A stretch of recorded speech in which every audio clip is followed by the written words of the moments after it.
നമസ്കാരം. ശബരിമലയിലെ സ്വർണം പൂശിയതുമായി ബന്ധപ്പെട്ട സാമ്പത്തിക ക്രമക്കേട് കേസിൽ പ്രത്യേക അന്വേഷണ സംഘത്തിന്റെ SITയുടെ നടപടികൾ പുതിയ വഴിത്തിരിവിലേക്ക് തിരിക്കുകയാണ്.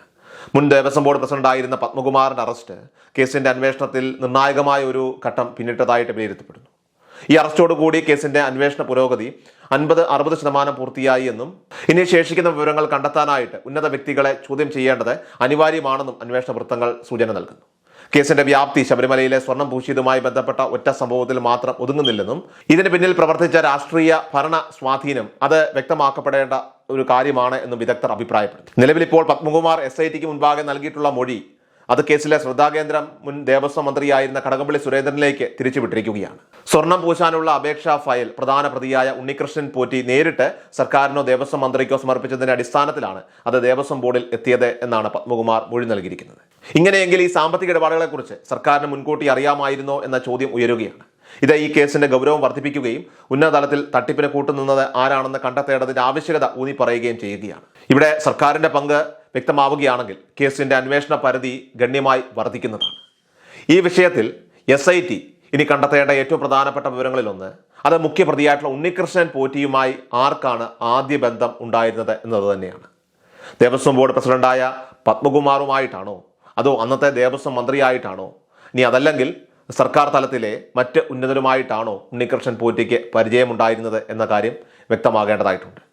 സ്വർണം മോഷ്ടിക്കാനോ അല്ലെങ്കിൽ തട്ടിപ്പ് നടത്താനോ ഈ വ്യക്തിക്ക് സഹായം ചെയ്തത് ആരുടെ ശുപാർശയിലാണ് ഈ പദ്ധതിക്ക് പ്രൊട്ടക്ഷൻ ലഭിച്ചത് എന്നുള്ള കാര്യങ്ങൾ കുറ്റപത്രത്തിൽ വ്യക്തമാക്കേണ്ടതുണ്ട്. പത്മകുമാർ നൽകിയ മൊഴി പ്രകാരം മന്ത്രിയുടെ ഭാഗത്തു നിന്നുള്ള റിട്ടേൺ ഡയറക്ഷൻ ഉണ്ടോ, എക്സിക്യൂട്ടീവിൽ നിന്നാണോ ആ ഫയൽ വന്നത് തുടങ്ങിയ 100 കണക്കിന് ചോദ്യങ്ങൾക്ക് ഉത്തരം നൽകേണ്ടതായിട്ടുണ്ട്. ദേവസ്വം മന്ത്രിയായിരുന്ന കടകംപള്ളി സുരേന്ദ്രന്റെ വാദങ്ങൾ ഈ ഘട്ടത്തിൽ പരിശോധനാർഹമാണ്.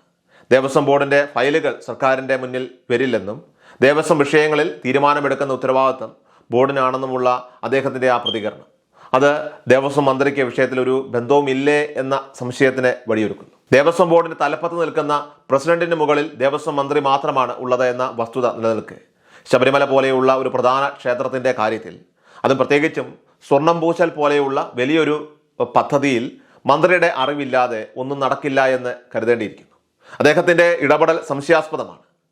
ഇത് തെളിയിക്കുന്ന പക്ഷം അദ്ദേഹത്തെ കേസിൽ പ്രതി ചേർക്കേണ്ടി വരും. ഒരു മന്ത്രി ഒരു സുപ്രധാനമായ വിഷയത്തിൽ ഉത്തരവ് നൽകുകയോ അല്ലെങ്കിൽ ഒരു പരാതിയിൽ തുടർ നടപടിക്ക് നിർദ്ദേശിക്കുകയോ ചെയ്താൽ അത് ഭരണഘടനാപരമായി തന്നെ മന്ത്രിസഭയുടെ കൂട്ടുത്തരവാദിത്വത്തിന്റെ പരിധിയിൽ വരികയാണ്. ഈ വിഷയം അന്നത്തെ ദേവസ്വം മന്ത്രി ക്യാബിനറ്റിൽ അവതരിപ്പിക്കുകയോ മുഖ്യമന്ത്രിയെ അറിയിക്കുകയോ അല്ലെങ്കിൽ സംഭവം നടന്ന ശേഷം കൗൺസിൽ ഓഫ് മിനിസ്റ്റേഴ്സിൽ റാറ്റിഫൈ ചെയ്യുകയോ ചെയ്യേണ്ടതായിട്ടുണ്ട്.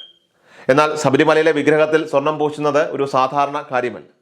അതിനാൽ തന്നെ ഈ വിവരം മന്ത്രിസഭയുടെ അറിവോടെ ആയിരിക്കണം നടപ്പിലാക്കേണ്ടത്. ഈ നടപടിക്രമങ്ങൾ പാലിച്ചിട്ടുണ്ടോ ഇല്ലയോ എന്നതിനെക്കുറിച്ചുള്ള വിവരങ്ങൾ അത് തീർച്ചയായിട്ടും വരും ദിവസങ്ങളിൽ പുറത്തു വരുന്ന അന്വേഷണ പുരോഗതിയിൽ റിപ്പോർട്ടുകളിൽ നമുക്ക് പ്രതീക്ഷിക്കാൻ സാധിക്കും. അന്വേഷണത്തിന്റെ വ്യാപ്തി വർദ്ധിക്കുന്നതിന്റെ സൂചനയായി തന്നെ കേസിൽ എൻഫോഴ്സ്മെന്റ് ഡയറക്ടറേറ്റും EDയും അതോടൊപ്പം തന്നെ വിജിലൻസും രംഗപ്രവേശനം ചെയ്തിരിക്കുന്നു. സാമ്പത്തിക ക്രമക്കേടുകൾ ED അന്വേഷിക്കുമ്പോൾ പൊതുസേവകരുടെ ഇടപെടലുകൾ വിജിലൻസിന്റെ അഴിമതി നിരോധന നിയമത്തിന്റെ പരിധിയിൽ വരുന്നതാണ്. കേസിൽ ഉൾപ്പെട്ട ദേവസ്വം ബോർഡ് ഉദ്യോഗസ്ഥർ മുതൽ പ്യൂൺ വരെയുള്ള ആരെങ്കിലും പണം വാങ്ങിയെന്ന് തെളിഞ്ഞാൽ അത് വിജിലൻസ് കോടതിയിലേക്ക് പോകും. സ്വർണം പൂശിയതിന്റെ മറവിൽ ഏകദേശം 44 കിലോയോളം സ്വർണത്തിന്റെ തട്ടിപ്പ് നടന്നിരിക്കാൻ സാധ്യതയുണ്ടെന്ന കണക്കുകൾ കേസിന്റെ സാമ്പത്തിക ഗൗരവം വർദ്ധിപ്പിക്കുകയാണ്. ഈ കേസിൽ മോണിറ്ററി ബെനഫിറ്റ് നേടിയ ഉന്നതരെ കണ്ടെത്തേണ്ടതിന്റെ അനിവാര്യതയിലേക്ക് പോലും ഇപ്പോൾ കാര്യങ്ങൾ വിരൽ ചൂണ്ടുകയാണ്. രാഷ്ട്രീയപരമായ വെല്ലുവിളികളും ഈ കേസ് നേരിടുന്നുണ്ട്. കൂടുതൽ CPM നേതാക്കൾ ഉൾപ്പെട്ടിട്ടുണ്ടെന്നും ഭരണസ്വാധീനം ഉപയോഗിച്ചുകൊണ്ട് പ്രതികളെ രക്ഷപ്പെടാൻ അനുവദിക്കരുതെന്നുമാണ് പ്രതിപക്ഷം ഒന്നടങ്കം ആരോപിക്കുന്നത്. CPM ആകട്ടെ അവർ പറയുന്നത് കുറ്റം ചെയ്തവർ ആരായാലും ശിക്ഷിക്കപ്പെടട്ടെ എന്ന നിലപാടിൽ തന്നെയാണ്.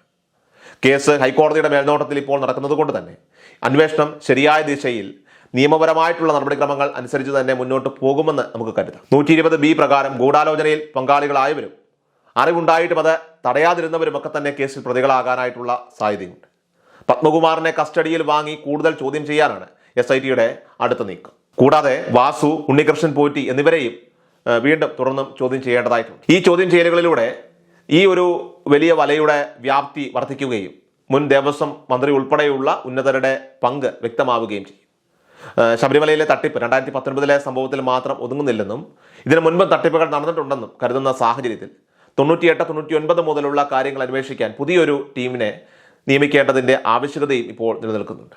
എന്തായാലും വരും ദിവസങ്ങളിൽ നടക്കുന്ന ചോദ്യം ചെയ്യലുകൾ അത് ഈ കേസിൻ്റെ അവസാന ദിശ നിർണ്ണയിക്കുന്നതിൽ ഏറെ നിർണായകമാകുമെന്ന് നമുക്ക് പ്രതീക്ഷിക്കാം.